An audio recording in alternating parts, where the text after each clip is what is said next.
Olá pessoal, conforme eu havia prometido, alguns dias atrás, a gente vai começar a partir de hoje, sem um prazo estipulado, talvez aí 1, 2 vezes por semana, trazer informações que eu acredito que possa ser útil para você, ou para algum parente, ou para algum amigo, alguém que você entenda aí que vale a pena compartilhar.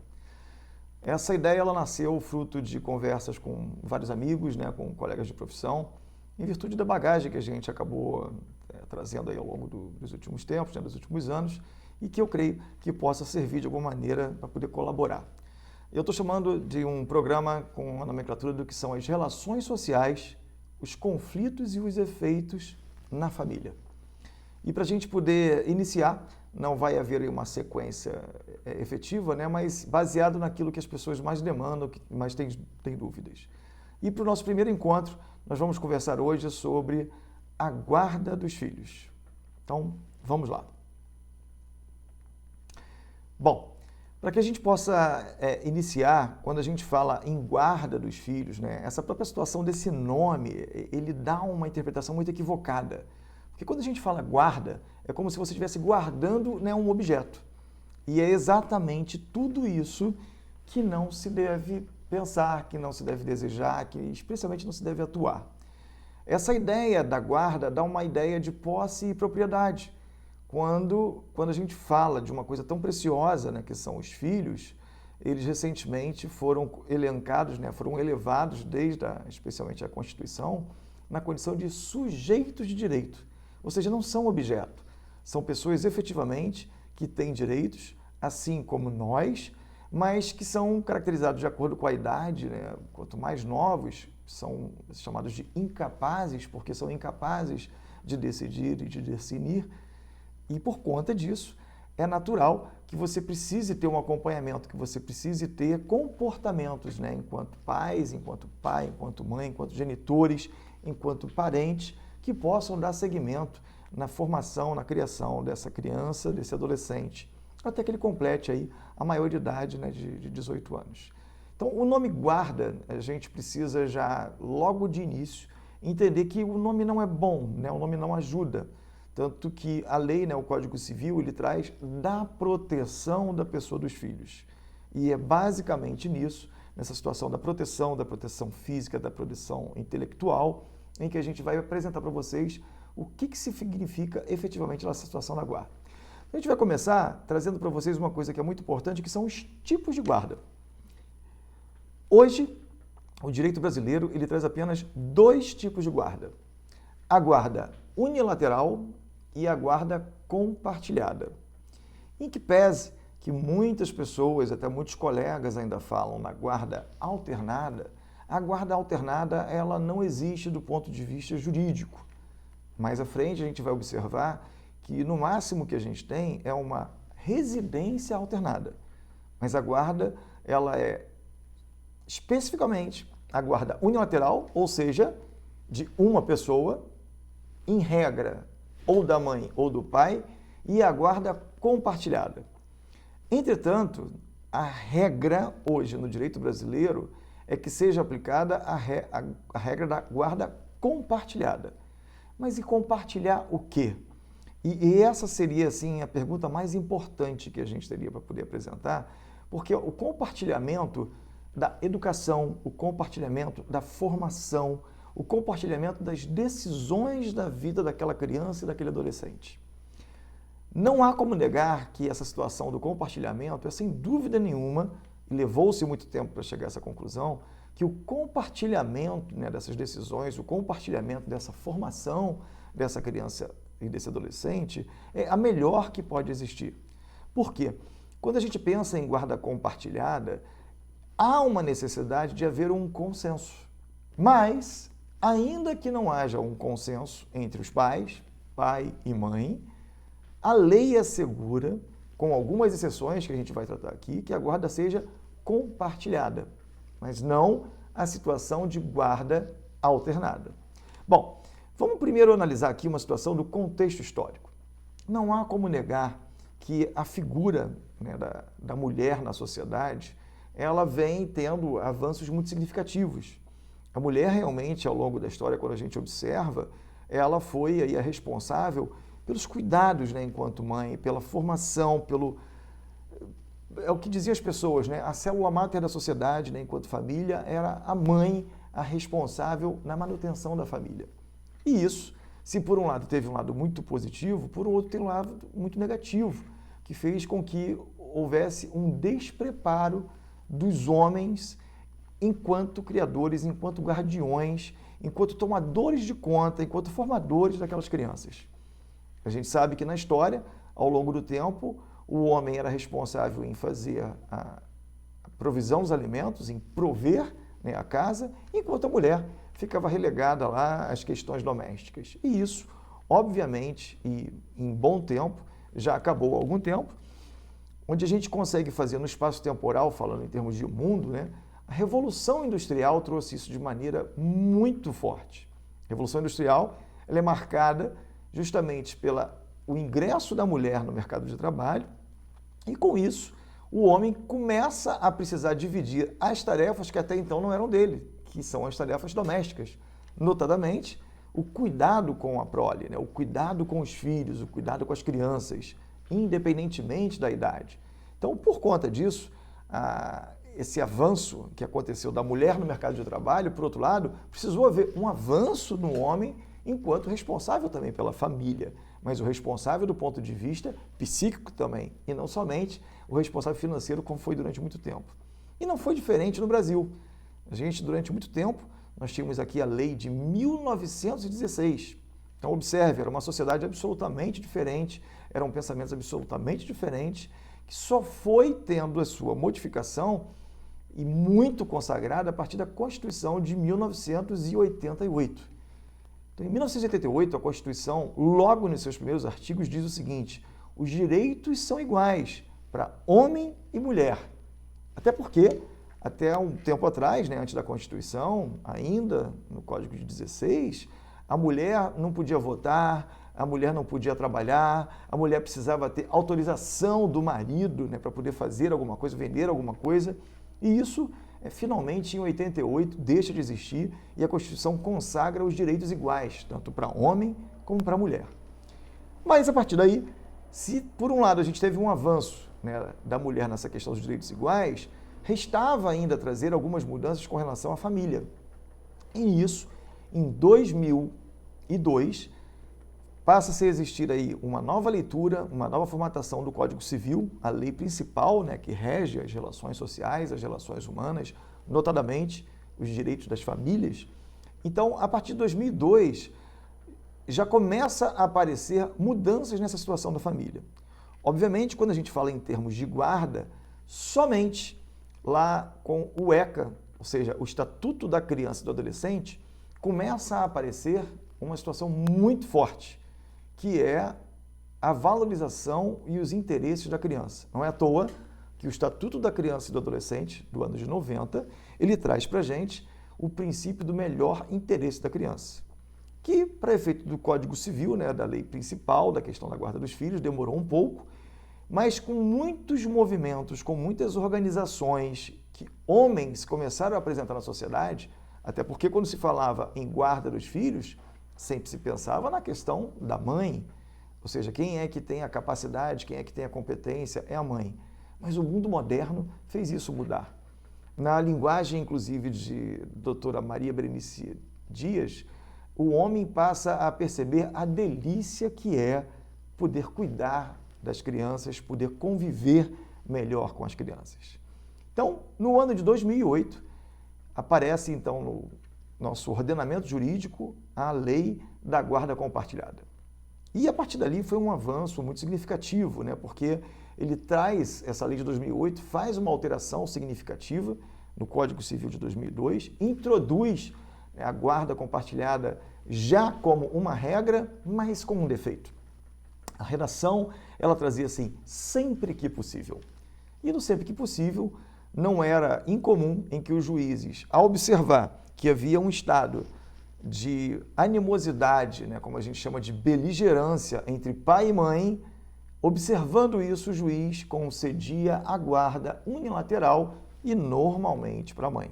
Não é à toa que as estatísticas apresentavam, a partir de 2008, mesmo com a demonstração da guarda compartilhada sendo regra, que apenas 5% das guardas eram deferidas para os homens. O que ocorreu? Novos movimentos, né, sociais apareceram e, finalmente, em 2014, há uma nova lei alterando de maneira significativa, notadamente, o artigo 1584, no seu parágrafo 2º, em que diz assim: independentemente que haja consenso ou não entre os pais, aplica-se a guarda compartilhada.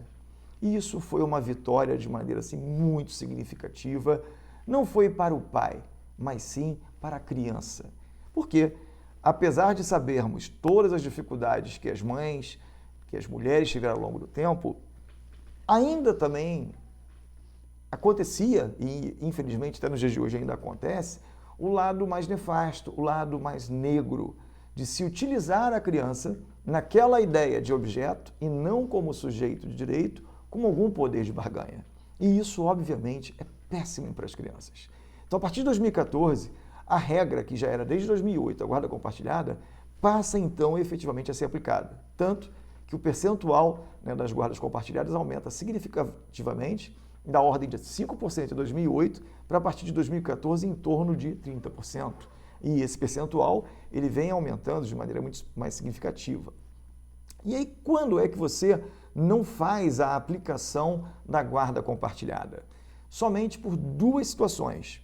Ou quando há alguma questão em que pai ou mãe venham a ter alguma situação que não podem exercer o poder familiar, e nós vamos ter um encontro em que a gente vai poder falar bastante sobre essa situação do poder familiar, porque ele está diretamente ligado à situação da guarda. Na verdade, um dos poderes familiares é exercer a guarda, e aí por isso que a gente vai aprofundar, nós vamos ter um encontro que a gente vai conversar especificamente sobre essa situação de poder familiar. E a outra exceção é se um dos genitores, ou o pai ou a mãe, perante o juiz diz: olha, eu não quero a guarda do meu filho. Fora isso, ocorra o conflito que ocorrer, a guarda será compartilhada. E eu particularmente gosto muito da exposição de motivos em que foi apresentada no momento da lei lá em 2014, em que dentre os motivos que foram apresentados para que essa lei passasse a vigorar, tem uma parte muito interessante. Ora, se houvesse consenso entre o pai e a mãe, provavelmente não haveria a separação. Na medida em que não houve consenso, na medida em que acabou o amor, que acabou o sentimento, ou seja lá qual for o motivo, deixou de haver um consenso, e aí, obviamente, vai repercutir também na situação da criação dos filhos, na situação que não haverá consenso. Então, isso talvez seja uma das coisas mais importantes. Independentemente se há consenso ou não entre pai e mãe, e os dois estão aptos a exercer o poder familiar, e via de regra eles estão, a aplicação ela tem que ser da guarda compartilhada. Bom, vamos falar aqui agora dessa situação da separação, né? Então, a separação do casal, até porque quando a gente fala em guarda, no momento em que existe o casal, né, que coabita, que mora junto, que dá educação conjunta para os filhos, essa guarda, ela é uma guarda que ela é única. Ou seja, na verdade, ela desenvolve de uma maneira muito natural. Pai e mãe, nas situações de família, entendendo que deve ser isso ou aquilo, acabam convergindo, né, para uma decisão única. Quando tem a separação, e é óbvio que a gente precisa entender que a situação da separação, ela é um evento traumático, sem dúvida, porque quando você tem a instituição da família e a partir daí você vai ter que, ou né, o pai ou a mãe vão morar em outro local, e a criança? Como é que fica, né, essa situação da condução da criança, né, e do adolescente, dependente aí da idade em que essa criança ou esse jovem tem? Então, a partir daí, apesar de ser um efeito traumático, ele precisa ser conduzido. Por quê? O casal se separa, mas a ideia de família envolvendo a questão de família da criança, não. Inclusive, os autores, né, colocam, a família ela é indisponível, você não pode simplesmente dispor, porque você tem uma criança, você tem ali um ser, você tem um sujeito de direito que carece das suas orientações, carece do seu apoio, carece da sua situação psíquica, para que ele possa ter um desenvolvimento. Quando a gente fala nessa situação psíquica, já está mais do que comprovado, né? A psicologia, e muito boa hora, ela entra, né, no ramo de direito e passa a explicar quais são os efeitos, e esse, inclusive, é um nome que a gente traz aí para o nosso programa, que são justamente as relações sociais, os seus efeitos e, notadamente, os conflitos. Então, a psicologia, ela mostra que não havendo essa relação, não havendo essa convivência, que a gente vai tratar aqui daqui a pouquinho, ela é maléfica para a criança. Ou seja, a criança precisa de pai ou de mãe. E, obviamente, é importante trazer um parênteses aqui, todas as vezes que nós estamos falando da família, é natural que a gente imagine da chamada família tradicional. Entretanto, o que a gente tem observado hoje nos tribunais, a gente vai ter um tema que a gente vai abordar muito também sobre família, mas nós temos as famílias que são as chamadas monoparentais, ou só o pai, ou só a mãe. Nós temos as famílias homoafetivas, nós temos as famílias socioafetivas, e hoje todas elas têm conseguido o seu lugar de direito, resguardando direitos e obrigações. Mas, voltando a falar dessa situação da psicologia que entra no mundo do direito, e ela é muito importante porque ela demonstra aquilo que a lei, a letra fria da lei, não consegue apresentar. São os efeitos que são gerados na criança. Porque se a separação ela é ruim para o pai ou para a mãe, não tenho dúvida, a principal prejudicada é a criança. Ela é a pessoa que mais sente na separação. E daí, talvez no mundo jurídico, né, quando se ingressa com uma ação, seja de guarda, de convivência, de alimentos, fala-se muito hoje do advogado de família, ele ter também um viés do ponto de vista psicológico.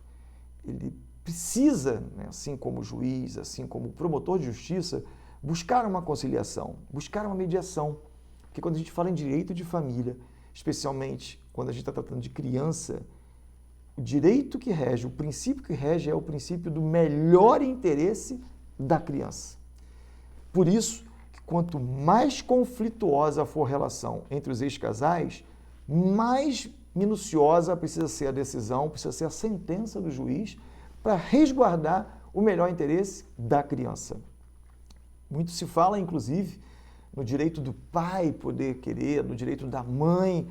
Claro que existem esses direitos também, mas o principal direito é o direito da criança e é nisso que precisa ser preservado pela lei, porque nós temos ali alguém que não tem essa noção, não tem esse discernimento, e caso você tenha algum tipo de abandono, seja da mãe, seja do pai, os efeitos psicológicos nessa criança que vai se converter nos efeitos do adolescente e que vai se converter também na vida adulta.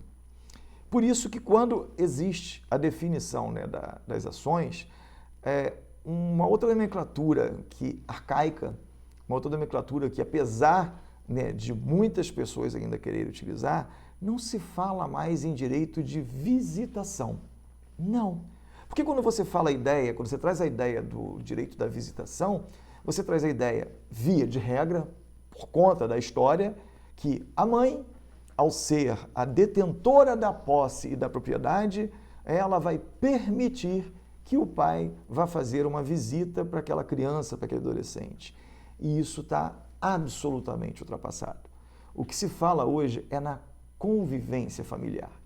A ideia da convivência, aquele pai, hipoteticamente imaginando que não foi ele quem ficou com a guarda, que eventualmente tenha sido a mãe, ele que tinha uma convivência diuturna, de dia, de noite com aquela criança, ele saindo, ele deixa de ter.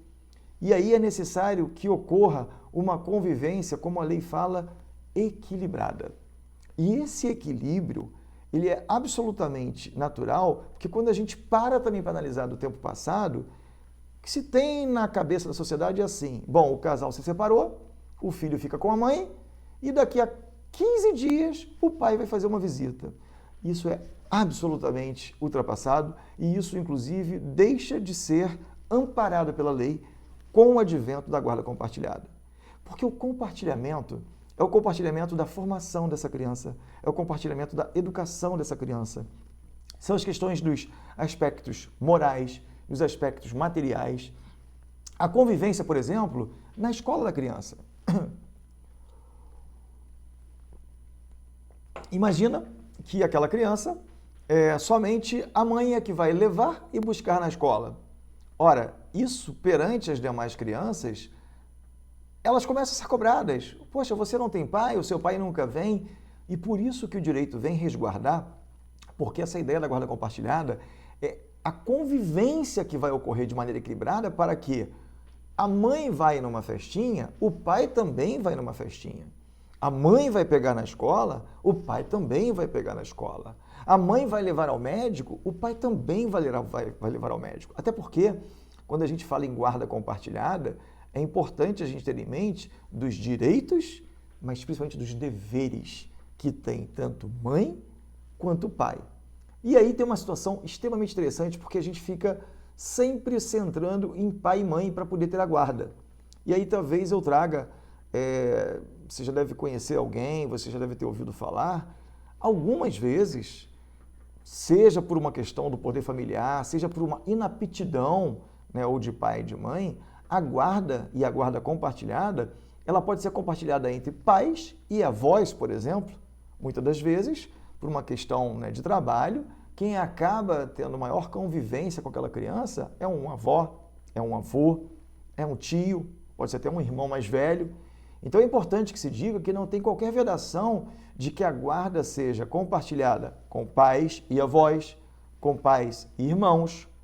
E pode, inclusive, os pais não terem a guarda, demonstrar inaptidão para exercer essa guarda, e aí essa guarda ela é nomeada, por exemplo, por um avô. E qual é a importância disso? Porque hoje, quando a gente fala de direito de família, o princípio que mais que permeia, que está engendrado, que está demonstrado, é o princípio da afetividade. Ou seja, a questão do afeto é algo de primordial importância. E quantas vezes nós vemos aí um afeto muito carinhoso, né, dos avós, do avô paterno, do avô materno, da avó materna, da avó paterna, do tio, de um irmão mais velho. Ou seja, essa questão do afeto, seja o que vocês quiserem analisar, se não houver afeto, não há como se falar num efetivo exercício do direito na família. E muitas vezes esse afeto ocorre até por algum trauma, próprio trauma da separação. Então, muitas vezes se confunde, né? Eu separei da esposa e acabo também separando do filho. Não. Obviamente, você tem os efeitos desse evento traumático, mas é necessário que você entenda que a pessoa que sofre mais esses efeitos é exatamente a criança. E por conta disso, você precisa, você mãe, você pai, exercer essa convivência, exercer esse afeto. Porque, mais uma vez, a psicologia mais do que comprovou quais são os efeitos psicológicos nessa criança.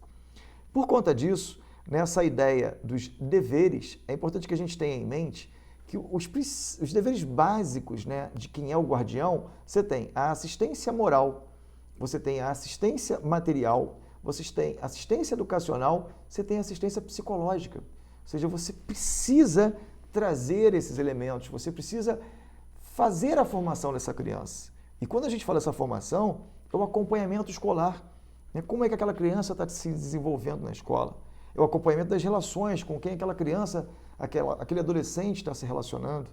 A gente sabe que tem muitas coisas boas, mas existem muitas coisas ruins também, que é necessário que haja ali uma vigilância, que é necessário que haja uma fiscalização. Aliás, independentemente se a guarda que for deferida não for compartilhada, for uma guarda unilateral, aquele que não tem a guarda, ele também tem o dever, por conta do poder familiar, como eu disse, nós vamos conversar sobre isso ainda, de ter a vigilância, de ter o acompanhamento de como está sendo o desenvolvimento daquela criança e daquele adolescente.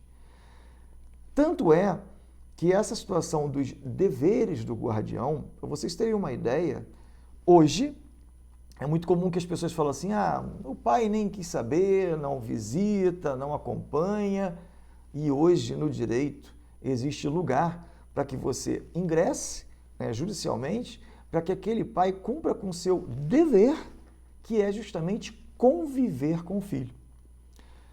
Há algumas controvérsias, mas a psicologia demonstra que mesmo que num primeiro momento não seja do interesse, né, daquele, hipoteticamente, aquele pai que não queira conviver, mas pior do que você conviver de maneira inicialmente forçada é você não conviver com aquela criança, é você não prestar aquela assistência. Existe, inclusive, hoje um princípio, né, que começou a ser aplicado, que é o princípio da chance, o princípio da oportunidade, ou seja, por que eu, que teria a oportunidade de conviver com o meu pai, né, com a minha mãe, por motivos eles quais sejam, e um dos motivos pode ser, inclusive, a alienação parental, porque se de um lado você tem pai ou mãe que não quer, por algum motivo qualquer, conviver com aquela criança, infelizmente, e não é à toa que a gente hoje tem uma lei que trata disso, que é a lei de alienação parental, alienar, você querer retirar, existe também efeitos muito duros para esse alienador. Porque o alienador, ele não conseguiu ainda psicologicamente, seja pelo motivo, né, da dissolução do casamento, da união estável, por uma questão de traição, seja lá o que for, ele não consegue separar que a pessoa principal é exatamente a criança. E a criança, ela não pode ser nem objeto de uma não convivência porque, eventualmente, um pai não queira, assim como também não pode a mãe alienar, trazendo, colocando na memória, né, dessa criança situações que não ocorrem, que não existem, mas nós vamos aqui ter um encontro em que a gente vai falar bastante sobre esse tema aí da alienação parental.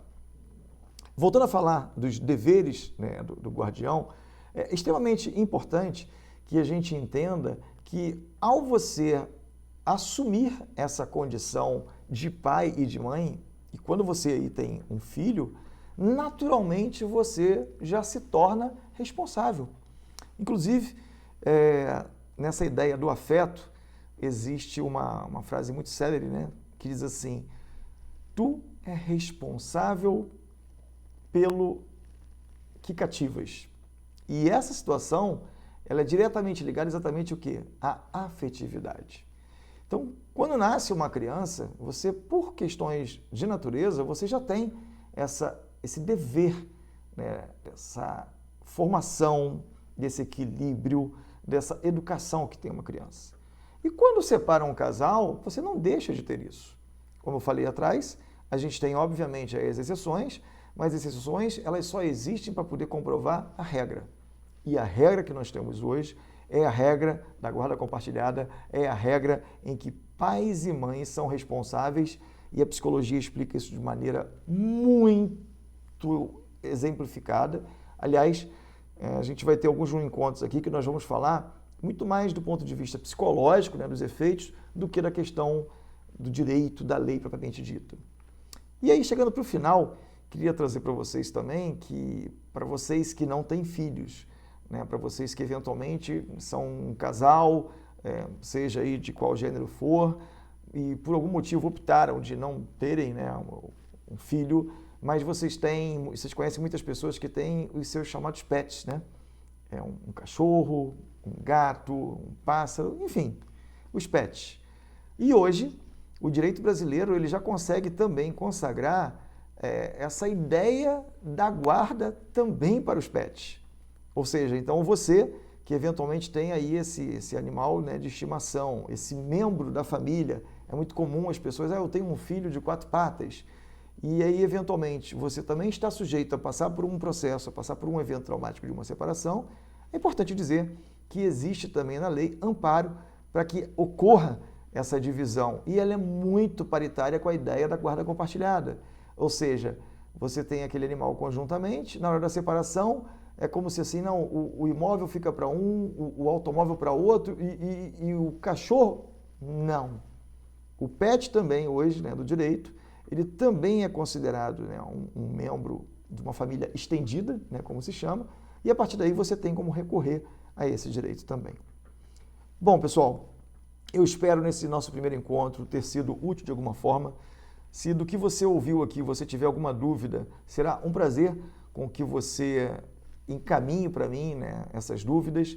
Se você não tiver, e tomara que não tenha nenhum problema, né, dessa espécie, mas conheça algum parente, conheça algum amigo e você entenda que vale a pena compartilhar, nós vamos ter registrado aqui através tanto do Instagram, ou do Facebook, ou do nosso canal do YouTube, para que você possa, né, oferecer, para que você possa compartilhar, para que você possa sugerir que as pessoas obtenham essas informações.